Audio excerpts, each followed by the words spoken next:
You're listening to Dots, Lines, and Destinations, a travel podcast with hosts Stephen Seagraves, Fosma Moon, and Seth Miller. Hello, and welcome to episode 309 of Dots, Lines, and Destinations. I'm Stephen Seagraves, joined today by Seth Miller and Fosma Moon, and special guest Brett Snyder, a.k.a. Cranky Flier, crankyflier.com. Brett, welcome to the show. Thanks, guys. 309. That's a lot of hours you've spent in your lives. It's too much of us talking. Well, and bizarrely, some people seem to keep listening. I still don't understand that. Well, you're paying them, right? Some of them pay us. It's crazy. This is out of control. Yeah. What is happening? It's a world gone mad. Brett, you run crankyflier.com and Cranky Concierge. Anything else we should talk about? Sure. Well, we have Cranky Daily. Cranky Daily is the daily news summary that we put out. Really, at this point, we're trying to do everything we can to just, Cranky t-shirts? Cranky shirts. Yeah, you can find those on the crankyconcierge.com website. Airport shirts. Cranky flamethrowers? Not yet. I am trying to follow Elon Musk, though, so... I was thinking more Spaceballs. Well, that's better, probably. Merchandising. Let's do some follow-up real quick, Brett and team. We, a couple weeks ago, talked about Biden and Harris not having planes for their campaign. We were wrong. Breaking tradition. Yeah, we were wrong. Well, I can't tell if we were wrong or they changed their mind. Oh. Right, like, I've been too lazy to go back and research where we got the original story that they're not going to have a campaign plane. So that's part of it. But yeah, apparently there's a 737 MAX, not MAX, God, 737-500. Yeah, that would be why they wouldn't have one. I don't know where they've combined it with testing. So, Wow. Yowzers, that was an awkward slip. They got a 737-500 that apparently in its regular service has been flying the San Jose Sharks hockey team around. Okay. Lately, so interesting. A 737-500? Yeah, I guess so. How big is a hockey team? I don't know. 12 guys, maybe? No way. There's 6 on the ice. There's got to be more. 6 on the ice, and I think there's 6 backup. Yeah. Maybe a few more. Really? Generally, it's not just fine. And then all the other people. With the spacious 737. Well, they have all the support staff, too. So. Oh, yeah, fine. But there's that one. There's a, what else they have? They've got a 135. Who's the poor sucker that gets to fly on that? Kamala, I believe. Oh, gosh. Come on, Biden. You can do better. Wait, does that mean Jet Suite X has some business now? I honestly don't know. It's 135 has been flying for the campaign since August 31st. Today was the first for the 500, and G450 has been carrying Jill Biden around for a couple days now. So nothing massive, but enough to move some campaign staff around. I guess not that surprising. And the question was raised on Twitter earlier when I mentioned this. It was like, how do you have a campaign in this day and age without an airplane? Like you need to move people and your candidate around the country, and especially this year when flight schedules are so ridiculously small, it seems to make sense to have your own.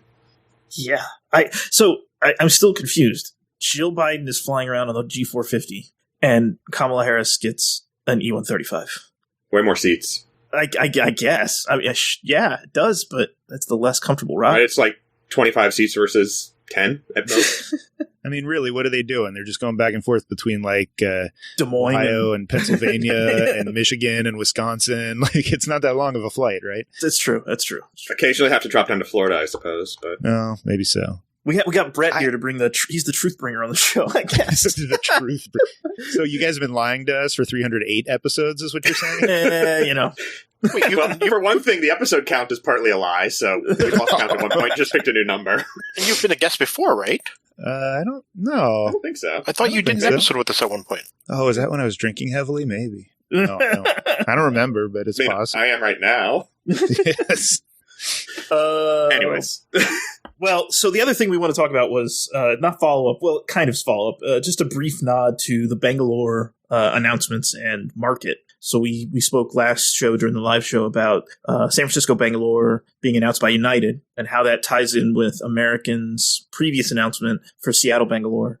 Brett, you've done a little research on this. What are the numbers? What should our listeners know? What are your thoughts on Bangalore? Well, I mean, it's not good for American, that's for sure. Because, look, I mean, when you look at where the traffic comes from historically, I mean, the Bay Area is the biggest place in the U.S. that goes to Bangalore. Second is New York, but for New York, it makes more sense to head through Europe anyway, probably. So that doesn't really matter. So, I mean, the Bay Area had to be a very large piece of Americans' plan for Seattle, assuming United wouldn't be able to fly from San Francisco. Mm-hmm. And now that's a problem for them. So we'll see. I mean, of course, the thing is, though, is that this is a big corporate market. Unlike any of the other markets that United rolled out, this is really a corporate market. And so it's all about who has the corporate contracts. I mean, it isn't unreasonable for people to connect through Seattle to take Alaska up and fly American. So, that's certainly still a possibility. I'll be really curious to see how American responds with this. Will they? I can't imagine. I can't imagine they're going to be able to. They would say like, "Oops, never mind." No, but they could go the other way and be like, "Guess what? We're starting it tomorrow." and we're taking our China slots back and going to Beijing and Shanghai. I don't know. Like, could they try to cutting your nose to spite your face? Yeah, I mean. And they have less cash to burn and more debt and are trying to borrow extra money that Southwest says it's not going to take from the feds because they're running out of access to the commercial market. Unless AA changes direction a little bit and flies via Heathrow. Well, they already can do that. I mean, but if they did their own metal like Delta and Northwest used to do. Oh, I can't imagine they'd want to do that, though. I think it's still worth a shot. We don't have open skies with India, do we? But that's what Delta used to do. They used to fly from Amsterdam to India. Yeah, for Northwest. Yeah, I remember that. So there is a way to do it. We do have open skies with India, don't we? I can't remember. Maybe it's one of those fake open skies like Japan. Yeah, like Mexico. Anyway. So I have what about South Africa? Sorry, as long as we're counting places where there's competition and overlap and weird connections, what about South Africa against Delta? Same problem? Yeah. So, no. I mean, that one's pretty interesting to me because Delta, when they got rid of the 777s or said they were getting rid of the 777s, they said, all right, we can't fly the A350 to Joburg, so we have to stop on the way back. So Atlanta is about 400 miles further than Newark from Joburg, so that hurts. But, I mean, there is an easy solution if Delta really cares about this. They can go get the ULR. What do they call the A350? I can never remember. The ULR. There's a ULR. I feel like there are different versions of it. No, it's the same version. That's the thing about the 350s, because the Singapore ones have the same model number. They just have extra fuel tanks. Yeah, but don't they also have one they call like an increased gross weight? I mean, they have a bunch of different potential. That was the one that they were going to make for Qantas, I believe. Oh, well, that was the Super Project Sunrise one. Well, either way, Delta can do that. And it's not like a 777-200 ER versus LR. It's mostly just like fuel management systems and tweaks to things like that. So, I mean, if Delta wanted to do that, they could do it. But I mean, that's what United's doing for Bangalore and Joburg, right? They're changing the software on the high thrust engines, on the planes just to optimize them, and now they're doing a subfleet. Well, they're starting it as a subfleet, but they're going to do the whole thing eventually. But it'll have the new seats. The subfleet will have the new seats. They won't have anything that'll get the upgrade package until it has the new seats, which is the good news. But for Delta, they're not. I can't imagine they're going to pay for that for the whole A350 fleet. It probably wouldn't be worth it. So is it worth it for them to have a subfleet to be able to fly nonstop? But also remember, I mean, if you do go nonstop, then you lose Cape Town off your route map too, which was attractive to some people. So I don't know. That one's more interesting to me to think about how you respond, because it's not as clear as with American. You just keep going, see how it goes. But if you're Delta, do you stick with your plan or try something different? So do you think American is capturing some of the San Jose traffic more than, SFO type traffic? Is that what they're looking to get? Because if you're in the Bay Area and you're going to Bangalore and you can easily get to SFO and it's further for you to get to San Jose City, you're going to go with the nonstop, I would think. But if you're in San Jose City or San Jose, I call it San Jose City, San Jose, which is where the Sharks are from. Tie back to our conversation. They are nice. If you're living in San Jose, it's much easier for you to get there and maybe just take the connection rather than driving to SFO. Yeah, just take the 737-500 up to Seattle. You're fine. Well, sure. I mean, but I think it probably more than that, it just comes down to corporate agreements, right? And that's, they'll decide who to fly in. But I don't think it's unreasonable to tell someone, hey, you're going to have to connect, but it's through Seattle, because that's pretty easy to do. It's not like they're saying, okay, we're going to make you go through Europe, which adds a ton of travel time and hassle or something like that. Yeah. So, from a corporate contract perspective, if they're aligned with Alaska or American, then there's a good chance they'll put them on that instead of the nonstop. So I'm sure there will be quite the battle for that. It does look like India is proper open skies. Oh, there you go. So, do you think people will really want to make a connection after like a 16, 17-hour flight? Well, no, but I mean, they've been doing it the whole time anyway. Right, but that's like, to me, if I'm flying from Bangalore to the Bay Area, I'd rather sit in a car for the last 2 hours than have to connect and go through, boarding and security and all that stuff again. I don't know. I mean, to me, it doesn't bug me as much. Everyone's different on this, but for me, like if you're coming back in and you have to connect, I'd at least rather be able to get the formalities out of the way, right? Go through customs immigration, all that, so that when you do land back home, then you just walk off the plane. So I don't know. It also may depend on the flight times, what those look like and what time of day you're talking about here that someone will get home. But I don't know. We'll see. You said something interesting right at the beginning of this conversation about Bangalore. New York, they can connect through Europe. Is there a reason that a nonstop wouldn't work to Bangalore from New York? Like, is it just because you could connect? Don't you still lose time? Yeah, I don't. So I haven't looked at New York, Bangalore nonstop, but I assume that they could fly it. But maybe it's just not big enough to justify for them. 8,311 miles. 8,311. So yeah, I mean they could do that, but I'm guessing, and it's 8,700 to SFO. But I'm guessing the headwinds westbound coming back off the potentially hot and high, although it depends on departure time and whatnot, make that a little harder. It's possible, although you'd think they could probably make that work. But still, it may just not be worth it because Europe is a really easy connection for that. I mean, it's or Delhi or Mumbai where they already fly. Well, connecting in India sucks. It's gotten a little better. It sucks. Flight Don't get me wrong. But half the time you end up having to overnight somewhere. I mean, it's a mess. They could do a one-stop in Gander. It's been a while. Reopen the hub? Yeah. Great. And are we gonna use the 757 and add an extra stop in Kiev or something? Oh my God, could you imagine that? That would be suck. Well, you could also just take the bus, right? And then connect from India to, was it the UK? Where the 90-day bus ride? Yeah. All right, so we've killed that topic. Let's talk about new different routes then. Routes. Well, what the hell's JetBlue doing? Oh, my. Dartboard? I mean, some of this stuff makes sense to me. Like, I get the Newark stuff. I do. LA Charleston? No. LA Richmond? Super exciting? No. Here, listen, this is, oh my God. I was writing about this earlier and I've just started looking this stuff I think I just triggered Brett. Everything that JetBlue does in the West Coast, any West Coast strategy they try, it has never made sense to me anywhere. But yeah, I couldn't believe it. I was like, okay, maybe they'll try these as, red-eye utilization. No, these are daylight flights. Are they? Oh, yes. Wow. Every single one except LA to San Jose, Costa Rica, which is a red-eye on a NEO. Everything else is a daylight flight. Even like Liberia I don't understand what they're doing. It's like, okay, we have our pilots that we can't furlough until May, so might as well just dig up some airplanes from the desert and start flying them around and see how much money we can lose. Less money than, paying the pilots to not fly. Not really, but no. I mean, like I understand some of these, like Richmond, Charleston. If you have a 220, right? That these are markets you could try and tap into. Like I was looking, full year 2019, Richmond had like 111 a day, which was surprising to me between LA and Richmond. Charleston was less; it was like 93. But so if you have an A220, maybe that does make sense. It's an efficient airplane. It's got fewer seats. You don't really have much feed. Not that JetBlue likes feed anyway, even if they could have it. But maybe you take a swing at it, I guess. But I really don't get it.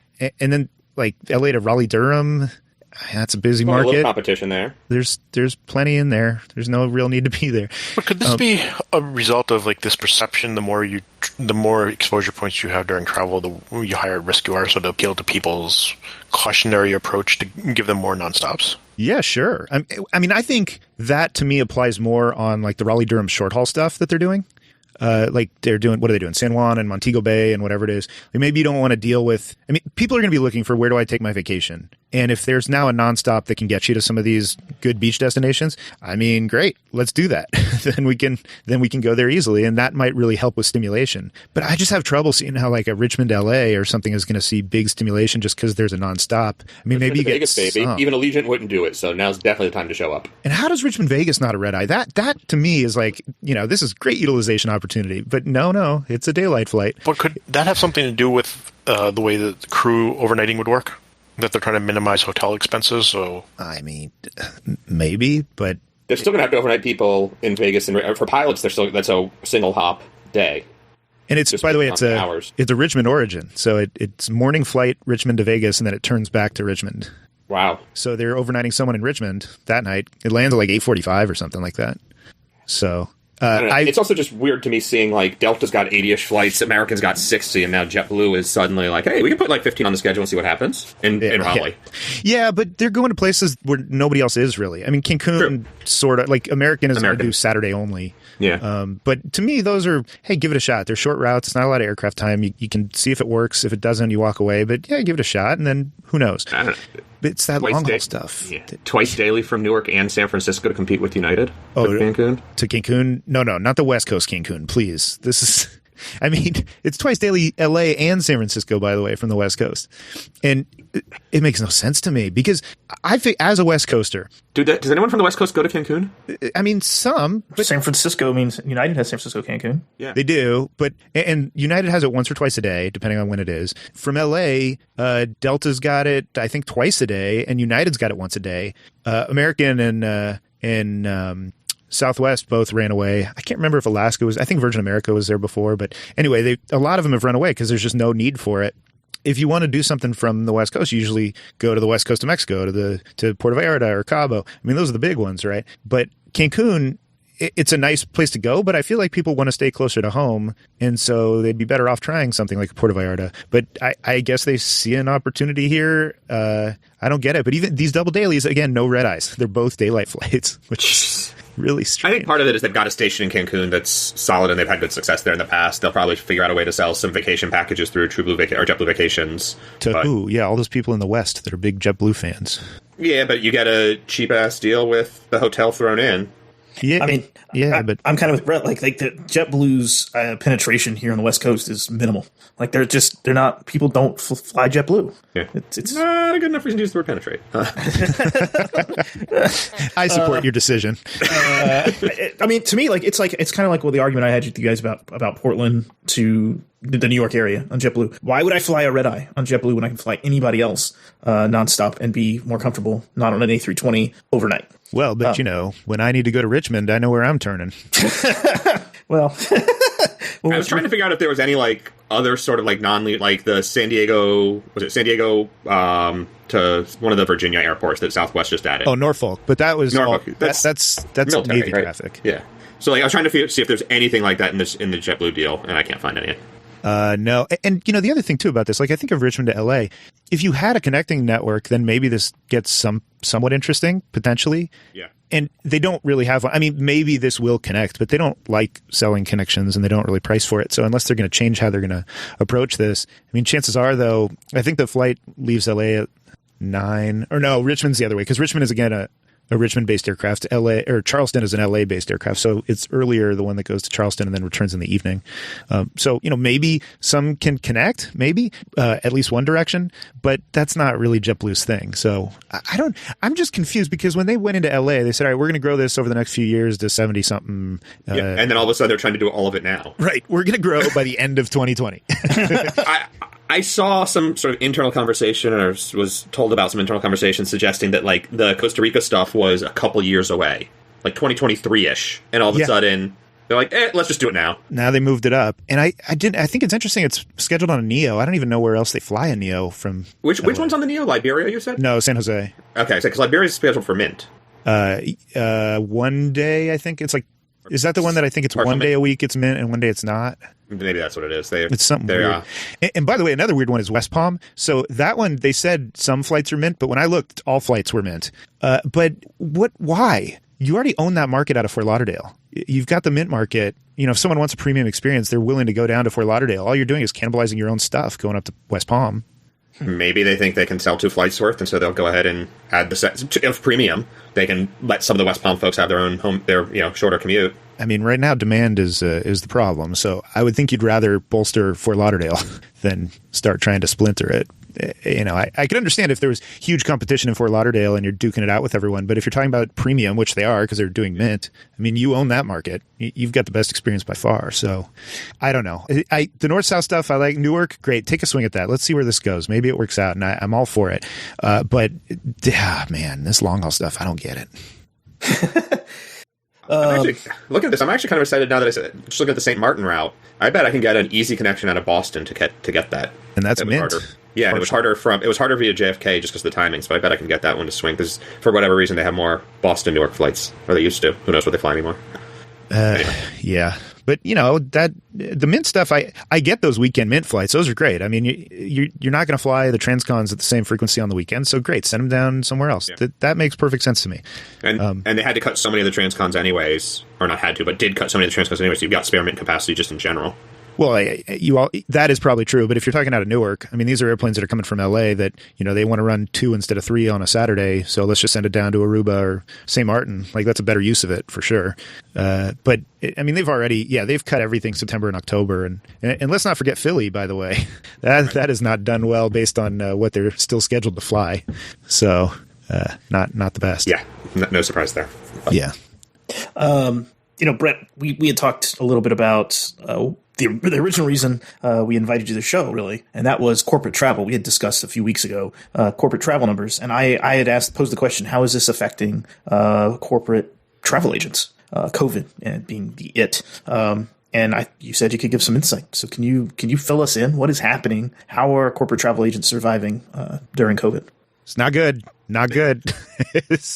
I mean, right. This is another one of those extinction events where the strong survive and will probably end up gobbling up some of the weaker ones and picking up business and things like that. It's a scramble. I mean, the thing that's really interesting is that the people that are traveling, they need and want more care than they've ever had before, just because there's constantly changing schedules and health and safety and all this kind of stuff. But there's just not volume right now. And you have the issue of domestic is down, but international is basically gone, just because you're not able to get into these countries right now. And so it's a real scramble. And you've seen some of these guys that responded pretty quickly on the agency side. Some of the bigger guys, they laid off a bunch of people and didn't go into hibernation because you can't do that, but they really tried to shrink down just to survive. And I think it's going to be the people that have the biggest pockets that are going to be the ones that last.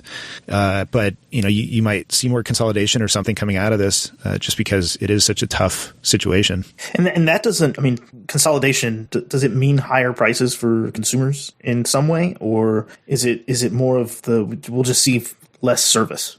Well, I'm talking about on the agency side, not the airline side necessarily. Yeah. So just to make sure we're on the same page here. And if we're talking about on the corporate side, a travel management company, if there are fewer travel management companies, then there could be higher pricing, of services. But there's already been consolidation in this space. There are, you're down to a handful of these mega-sized guys that are around. But there are still plenty of little mom and pops that handle, smaller accounts and all over the place. Like, I was talking to a guy locally here who's had an agency for 30-something years, and he's got a couple of businesses that he's handled, and they made a nice living for a small team for some time, and he's just done. So he's retiring. He's like, I don't want to deal with this anymore. Yeah. So he's retiring, and he is probably going to refer them off to someone else. He's not even trying to sell it because you can't. Maybe there's not enough business left for him to sell, but yeah. So you have these mom and pops that may have other ways of handling it today, and in the future, that the mom and pop may not be as much of an option. But I do wonder. I'm really curious to see how some of these online guys handle. They have their big arms like Egencia, and some of these that really focus on the online booking experience and management of that. And there's always more hand holding with those than there is like if you're booking at Expedia as opposed to using Egencia. But in general, I'm curious to see what businesses are going to want when they come out of this and start flying, because they're worried about liability. They're worried about where are their people? Are they safe? What happens if they're sick? How do they get home? All these types of things that, of course, they worry about before. There's a standard duty of care, but it just gets magnified now. And so who's able to best adapt to provide that level of service? That's what I think is going to be really interesting to see if there is any upheaval at all. Yeah, I work for a very large company, and we use an online corporate travel agent, and it's I don't know. I think the level of care that they give has been mediocre during regular times. So I would hate to see what it's like during really bad times. I mean, we've gotten people stuck in blizzards and they can't get out because this company wants to charge $500 or something to change their flight during, Well, let me tell you about Cranky Concierge. No, honestly, I mean, we're not trying to get into the big travel management space. Like we didn't want to deal with that. Small business is great. But it's really interesting because now what you see is some of these guys that have really tried to scale up that way. Trip Actions. Have you heard of Trip Actions? When this all hit, they just laid off like 350 people, just gone. And you think about, okay, well, what does that mean for the people that are using them? If, right now, yes, maybe it is more of an automated process to go through, but people are going to need more assistance. I mean, even with schedule changes, and granted, most business travelers aren't booking that far in advance, so they don't face that the same way leisure travelers do. But you don't have airlines really even setting their schedules until a month out now, or finalizing their schedules. So you have more of that bleeds into business travel. It just requires more care and more work for every person you deal with. And so, these companies that responded quickly to lay people off and get rid of them, will they be able to come back quickly enough to actually provide a level of service? I don't know. It'll be interesting to see. I'm curious, Brett, you mentioned the split between domestic and international traffic, and I know that historically domestic commissions from the airlines completely have vanished at this point in the U.S. market, but some international vaguely still had some, depending on the airline involved. Does that skewing the situation as well, or is at this point are most sort of travel management companies and managed customers just paying the commission themselves rather than the airline? So there's still plenty of commission on international premium cabin. But honestly, if you're big enough or if you're affiliated with somebody who's big enough, there's even the possibility of domestic on some airlines in certain cases. But still, domestic, it's not that much. I mean, these are not huge ticket amounts, especially now where everything's cheap. So you're not seeing the kind of thing you can earn on like a $10,000 international premium cabin trip anyway.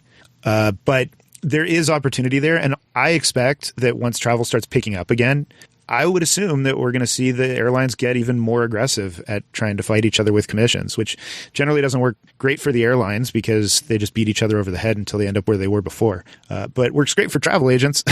They'll, take the money when you can. But it is something that wouldn't surprise me because there are going to be fewer travelers for some time. And so to see them get more aggressive at trying to attract those, it wouldn't surprise me to see it. One question I had for you about just corporate travel in general, with the way bookings are working. So, you said airlines are not setting their schedules, till a month out, really. How is that impacting ability to sell long-term seats? Is it typically, like for your service, are you selling someone a connection because an airline's gotten rid of something and then a few weeks later they're setting their schedule for the next couple of months and now they have a nonstop, so you call that customer up and switch them? Or what kind of leeway is the airline giving you to do that? Well, it's not usually going that way. Yeah. It's usually going the other way. Canceling it. So, a lot of bad news calls. Like if you're looking now at November, these are still pre-pandemic schedules for most of the airlines. So, this is like I was saying when we were talking earlier, we were talking about do we go to Indiana for the holidays? There is a nonstop there now. Do I think it will still be there at the holidays? Good chance not. Yeah. So usually it's the other way where it's, you can book the nonstop and then change to the connection.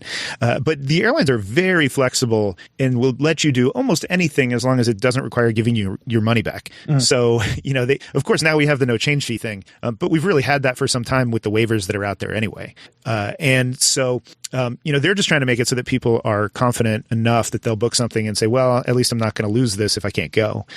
But when it comes to a schedule change, they'll let you go from a nonstop to a connection, of course. Going the other way, it can depend on the airline, but depending on who you are, you have access to different levels of help at the different airlines, and you can usually get someone to give you an option here if the other option is likely to be refund or something that doesn't really make sense.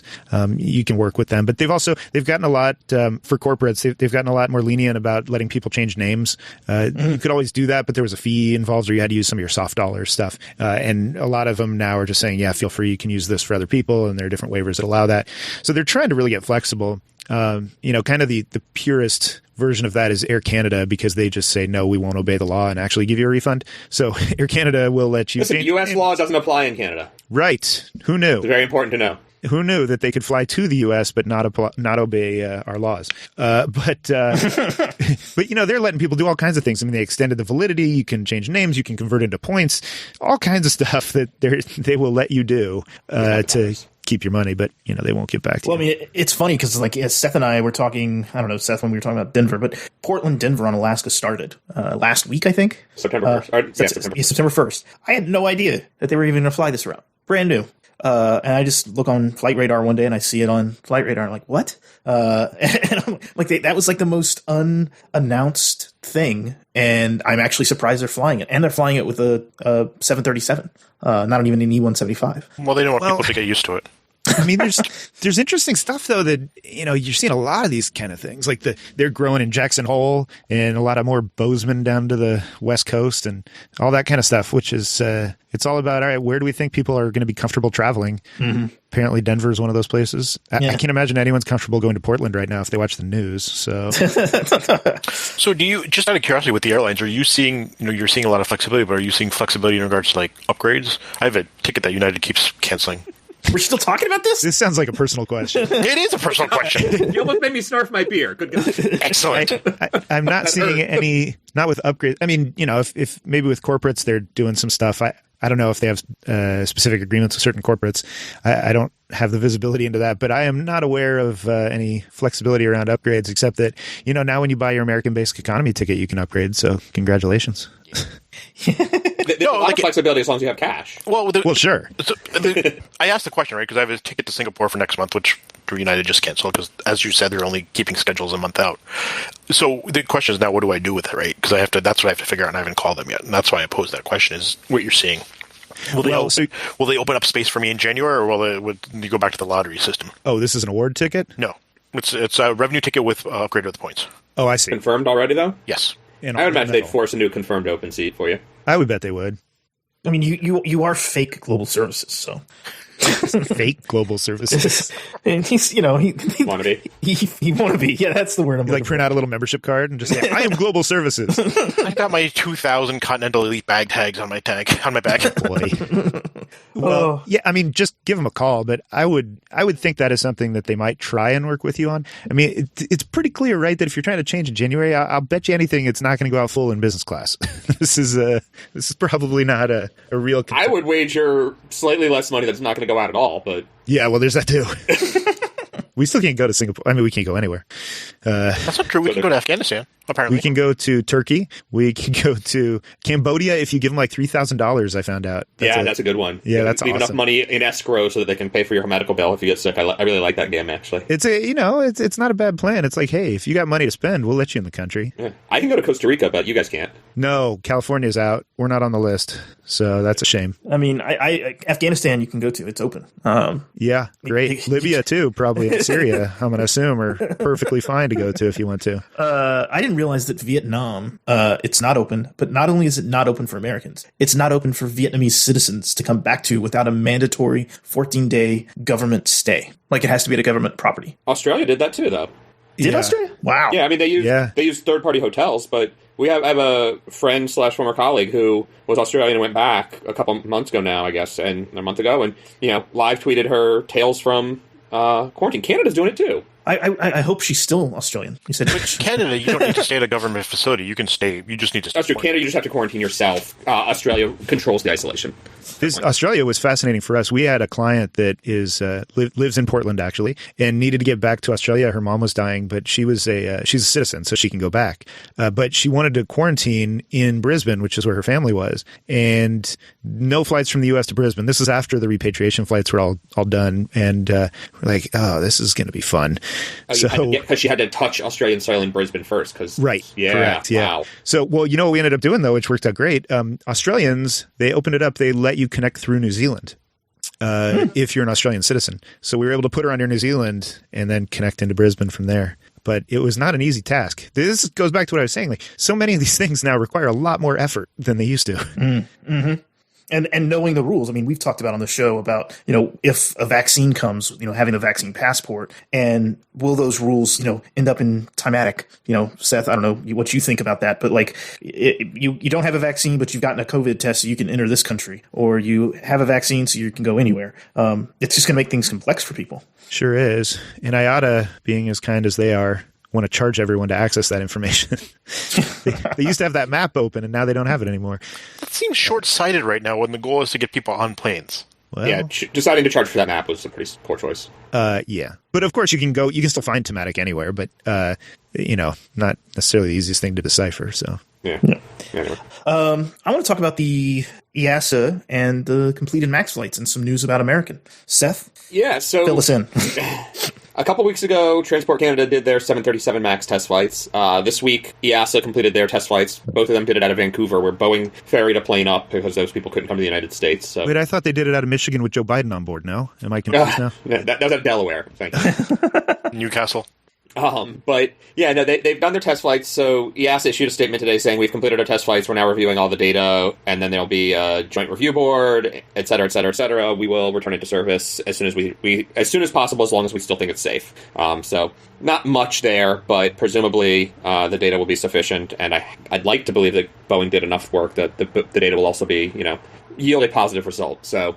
Going to happen eventually and soon enough, but the part that's more interesting to me, and we actually were going to blow this off in today's show because we're going long on other stuff, but apparently some portion of the American Airlines website is now suggesting that reactivation of the type is scheduled for October 2020.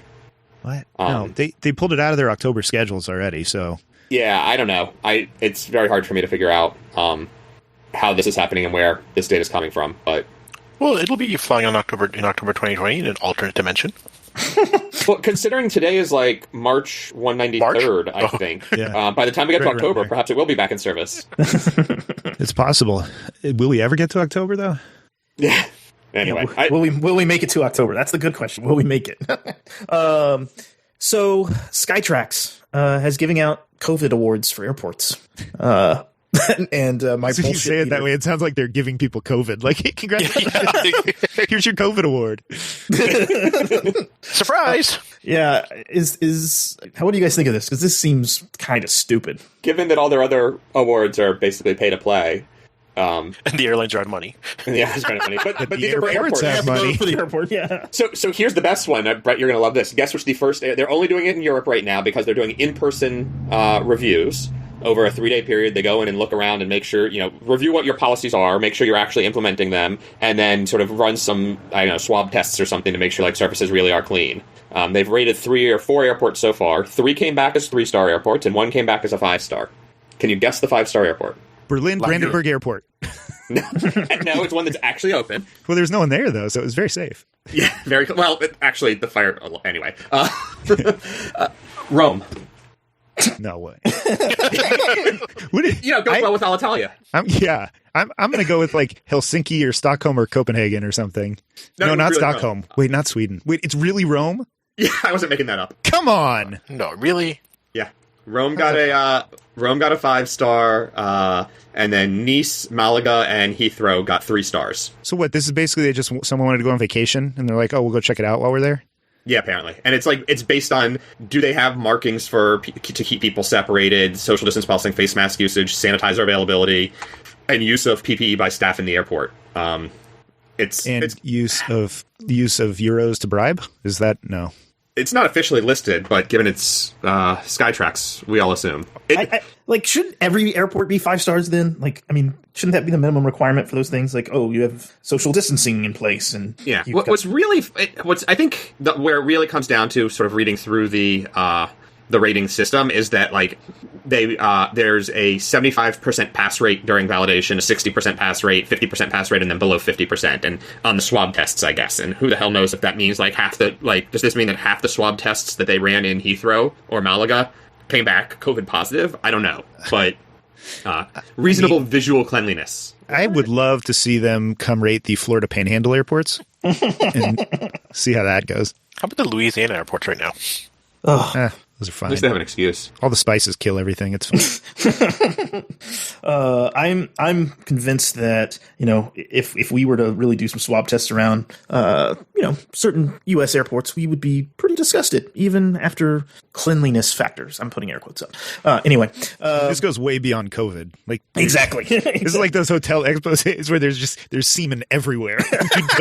It's like, how is this happening? It reminds me of that Saturday Night Live skit where they interview hotel maids, and it's just disgusting. Anyway, One World has committed to carbon neutral flights by 2050. Yay! Cool. I would love to know. I mean, who are they paying? Like, where are they buying their carbon credits? So it's partly credits, and then it's partly new technologies, sustainable aviation fuel counts. There's a lot of... Right, it's also 30 years away, so who the hell knows? And there's no real guidelines on how they're going to get there. But it's interesting. Yeah, well, 2050, you can say whatever you want. I mean... Again, we're not getting out of 2020, so... Right. It'll be March... Let's be clear, though. It'll be March 4,283rd. We do need to make sure that Finnair gets the credit that is due, however. They have committed to getting to carbon neutrality by 2045. Oh, man, shaving 5 years off. Yeah. While JAL is committed to adding supersonic aircraft to its fleet with Boom Supersonic. So, those are really, really good for carbon emissions. I'll bet you anything S7 says it's already carbon neutral. Because they're not flying. Otherwise. Also has COVID vaccines on board now. Are they actually flying? S7? I don't know. No. Probably domestic. If they're not, then they would be carbon neutral. That's what I'm saying. Yeah, exactly. Singapore's doing really well by that standard. Yeah. Them, Cafe. I mean, there's a lot. So we talked about the U.S. dropping inbound screening, I think, on the live show. I think we did a little bit. But the U.S. is dropping inbound screening for passengers. But that's okay because it was never really done correctly. Well, they were doing silly temperature forehead scans instead of actually having COVID testing. Yeah. And that wasn't even done consistently. If they were going to, they were just randomly picking people, probably brown. For the record, I got my flu shot this week, and they took a temperature scan, forehead, from afar scan, and I was 93. So they're clearly very accurate. Oh, yeah. Nailed it. Mine was 96 when I had my flu. Oh, yeah. You might have a fever. I know, the fact that we still don't offer real broad COVID testing and rapid results and all that shit just pisses me off. So, pisses me off, too. And the fact that there's now companies that are doing, there's that company we talked about, it was 50 million, that they're going to be able to 50 million tests, rapid tests, with 15-minute results. I don't know that we talked about it on the show. We talked about it offline. And the fact that we're not sending those to all of our international airports and, using it to screen people. I think we may have talked about it because it was rumored, and now it's actually official from the DHS or whoever, CDC, whoever's making those rules. One of the interesting things I saw was a response from Airlines for America, right, the trade group, lauding this as a move in the right direction to get people traveling again, rather than saying, but what we really need is good testing of the actual disease. And shit like that just really pisses me off. Well, look, because, American is thrilled about this because they couldn't fly from Philly or Charlotte. So, yeah. If you're looking for where A4A is getting its direction, that's... No, I get the idea of wanting to expand access to markets, but I also I don't know, it's hard for me to come up with a way to say, it's great, we should just stop testing everybody. Oh, we should stop trying to track the disease. I know, but I think that was a bad choice too.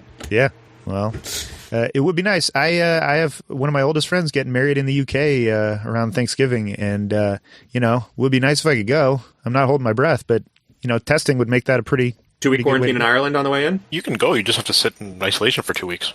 Yeah, I pitched that to my wife, and she didn't really like that plan with the 2 kids and all. So. Look, kids. So be it. Big Ben. Wait, no, you can't do it that way. No, they would. I'm not bringing them with me.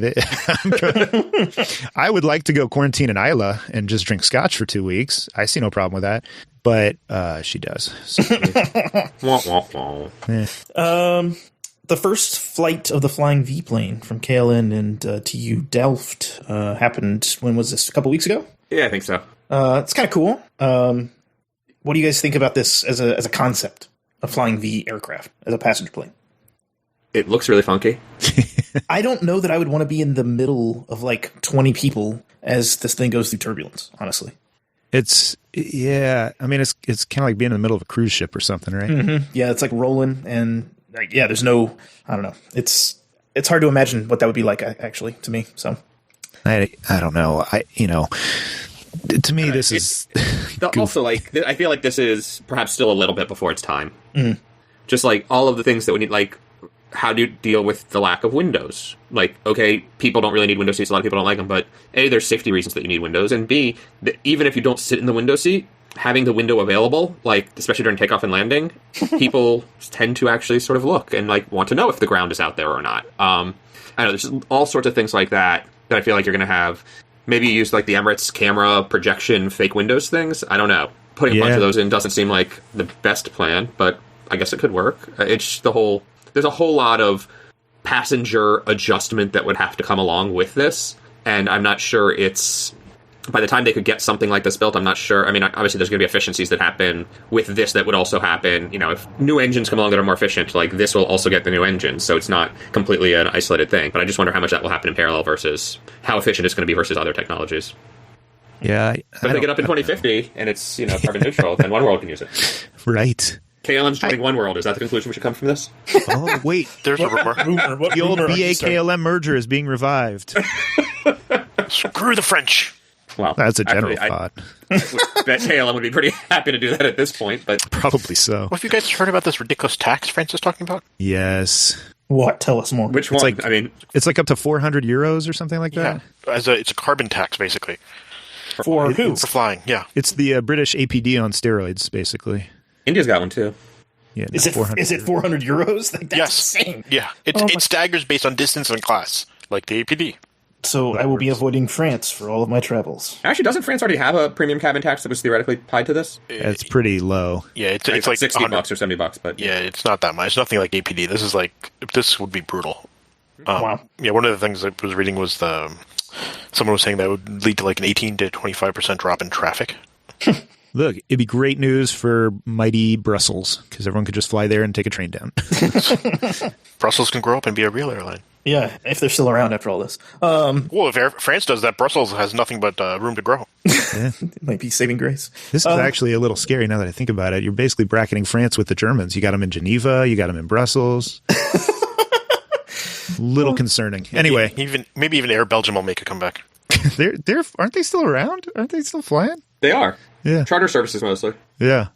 Not sure what. I just assume. I don't know what that is. So they were flying for Suriname, is the one I saw most recently. And Suriname was trying to put its 777 into service, but didn't have ETOPS certification. Right. That was an unfortunate oversight. And are they fighting with their regulators? It's not that they don't want to do it, it's that they don't have the simulators, so they can't do the proof that they can fly it, and they got to go to Miami because that's where the 777 sim is, but the U.S. won't let them in, is their story. Wow. And the local regulator won't exempt them. Sad. I wonder, Air Belgium was doing LOT flights as well. A lot of LOT flights. Yeah. All the Rolls-Royce engine. Yeah. I wonder if LOT is going, man, we're saving so much money by not flying. Just not having to pay them. Yeah. You guys got anything else? Any other stories you want to talk about? No? Sweet. I got nothing. All right. Well, Brett, thank you for coming on the show. For our listeners, they can find you at crankyflier.com. Cranky Concierge. What's the website for that? Is that crankyconcierge.com? The website is crankyconcierge.com. There you go. Thanks again, Brett, for coming on the show and gracing us with your presence. Oh, well, you make it sound very fancy. But yes, anytime. No, yeah, thanks for having me on, guys. It's always fun to talk shop. So Awesome. To our listeners, you can follow us on Twitter at @dotslines, morelines.com. Until next time, happy travels, eventually. Bye-bye.